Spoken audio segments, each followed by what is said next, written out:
Välkommen! Jag sitter här med den amerikanska psykologen och författaren Guy Winch som är här i Sverige för att träffa mig, delta i TEDx Talks och framförallt prata om sin nya bok.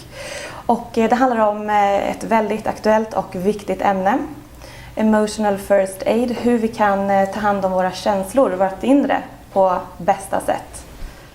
But that's the same also with dating, for example. I mean, Stockholm is... there are more singles than couples in Stockholm. Oh yeah? Yeah. Why is that? Is it because people are scared of rejection, or is it... People what do you think? People are terrified of rejection. One of the interesting things about rejection is that when we look at what happens in the brain, the same areas of your brain get activated when you're rejected as when you experience physical pain. Exactly the same areas. Yeah. And so it is actually a really painful experience. And the one difference from physical pain is if you think back at a time where your tooth hurt or you broke a leg, your tooth won't hurt by the memory.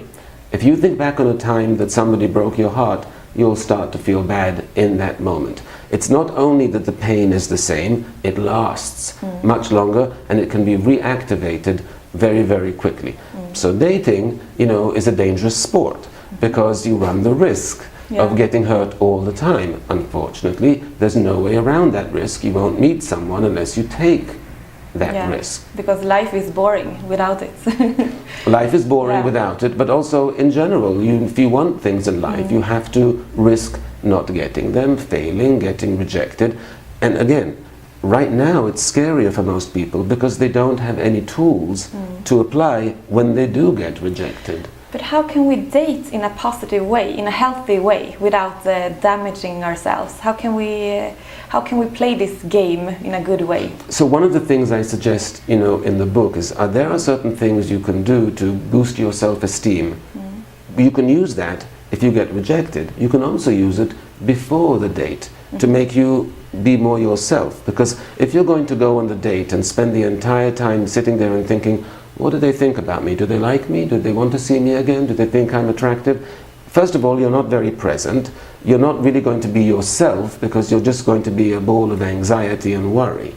But if before the date you sit and you make a list of the things that make you a good dating prospect, that you're loyal, you're emotionally available, you're a good listener, you're supportive, you make great sweets, and let's say you write a short little essay about one of those things, then you feel, oh, you know what, I have things to offer. And then you're more likely to go on the date and just be yourself and think about, do I like the other person as opposed to, does the other person like me?